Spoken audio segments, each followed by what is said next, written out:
Hello everyone, welcome back to another episode of r/PettyRevenge.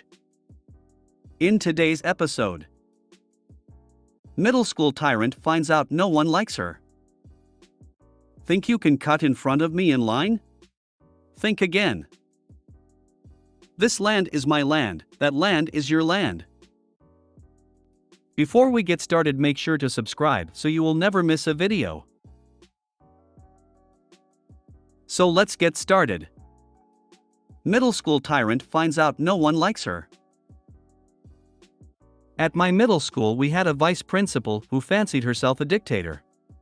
Any tiny bit of power she got was an issue. But I was a middle schooler at the time and a good kid, not often in trouble, so I didn't cross her path until 8th grade. Her friend was a bus driver named Pat. For 6th and 7th grade years, we had an awesome bus driver. He was nice to the kids, let us put the windows down when the Georgia heat got too much, etc.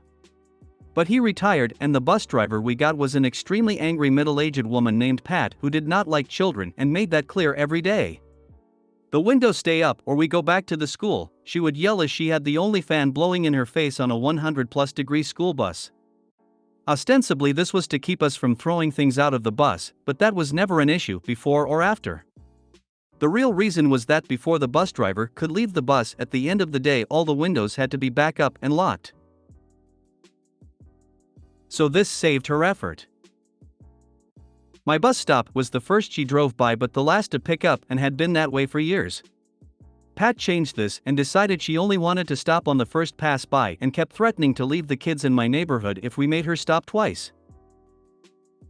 I first got on the Karen VP's radar because Pat left me on the side of a very busy road one morning. She could have stopped but wagged her finger at me as she drove away and left me. I flipped off the kids laughing at me out of the back window, but the bus driver Pat thought I was flipping her off. I didn't get suspended because she left me with no way to get to school on the side of an extremely busy road, and my mom threatened to sue if it happened again. But after that they had it out for me. Pat tried several times to get me on anything. She even coached a kid to say I bullied him, but when the Real principal brought in the kid, he said, "No, OP is my friend, it was those other kids and a bunch of other little shit." Anything to get me in trouble. So the petty revenge comes in here. I was doing my best to make the bus driver's life hell in little passive-aggressive ways. She got annoyed at anything, so it was easy. But Karen was harder to do anything to. After fighting with the bus driver and the assistant principal for most of the year, revenge came in the form of a police fundraiser. They were advertising it on the local TV news and local radio stations. If you put someone up for arrest, the cops would show up and throw someone in handcuffs and put them in jail until they could call a few people and fundraise the bail. The person who set up the arrest had to pay like $10, but worth it. My mom, after being annoyed by Pat and Karen all year, put Karen, the assistant principal, up for arrest. The cops showed up and took her to the room where she could call her friends and raise the money for her to go. The idea was that mom was going to keep having her arrested as long as she could. Except no one would give her the bail money. Not even for a charity. So she ended up missing most of a day sitting in the police precinct trying to get anyone to put up enough money for her to leave. Eventually, the cops told my mom that they had to let her go because it had gone on too long. She was the only one who didn't raise the bail money that day. Letting her know exactly how much she meant to everyone at the school felt great. I had a friend who heard her complaining about it later that day. She had called the principal, who did donate some, but the other teachers gave nothing and none of her friends would help out. She apparently thought one of the teachers put her up for it. It's so minor and so petty, it almost doesn't count. But when I left that school at the end of the year, mom went up and asked her how was jail, before we walked away for the last time. First time I ever heard a ree sound from a human. Love the vengeance and mom's dig at the end of the year. Now, about those bus windows, Pat was an idiot. Closing the windows on a full-size bus was the easiest thing in the world. We drivers took our bus push brooms and walked around the outside of the bus, pushing the windows up as we went. All windows on a 35-foot school bus were shut in 2 to 3 minutes max, plus it had the added satisfaction of feeling like you were slamming down an old-school phone handset. We were one of the last stops for our driver, and as kids we were always eager to put the windows up and help. It's funny what a little bit of respect for kids can do. Your mom reminded me this got line, tell Cersei, I want her to know it's me. How does a bus driver not get fired for deliberately not picking up a child? We had a VP in middle school who was suddenly replaced, didn't know until later that she was fired for leaving a bunch of special ed students on the side of the road during winter because she thought their silence was a form of mocking her.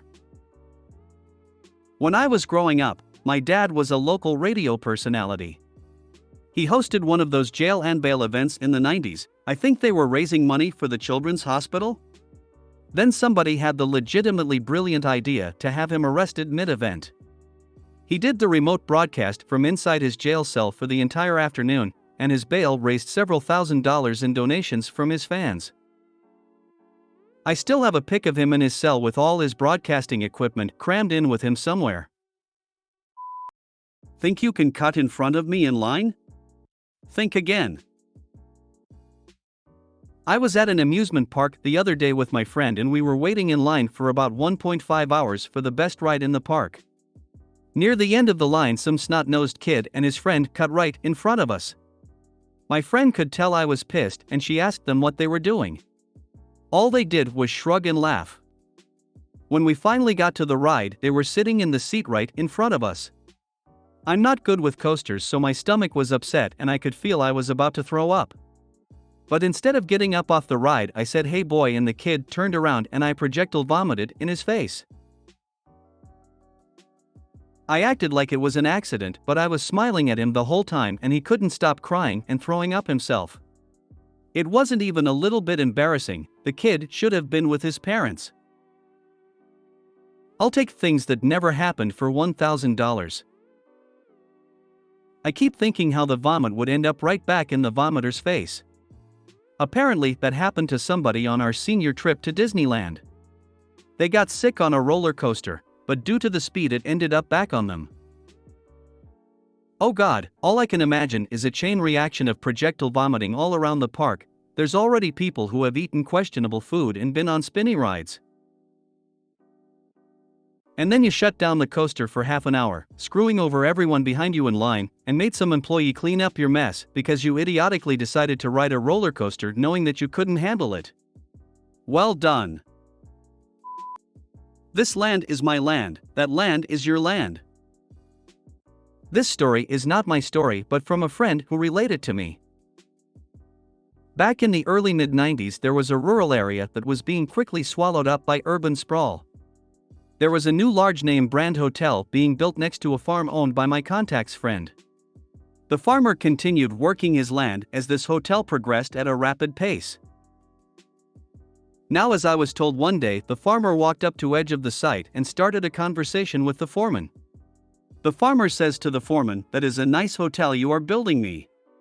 The foreman looks at the farmer puzzled and says that the hotel belongs to such and such hotel chain. The farmer tells the foreman, "Nope, it is mine, you are on my land." Turns out the survey crew screwed up and they were indeed on his land. The farmer waited until they were far enough along that they had to either eat the cost of tearing it down or pay him whatever he was asking for that piece of his field. They paid him. Again, not my story, but my friend who was a buddy of this farmer. I still get a chuckle of this story. People who think that farmers are uneducated rubes are so often slapped awake. Your friend's farmer friend played his cards extremely well. I work for a farmer. He likes to play the "I'm just a dumb farmer" card all the time. Spoiler, he is not in fact a dumb farmer. Farmers are far more cutthroat capitalist than even some on Wall Street, and are better at hiding bodies, allegedly. That is almost exactly what my friend said. If you made it to the end of the video, thanks for watching. Don't forget to like, subscribe and share, and we will see you in the next video.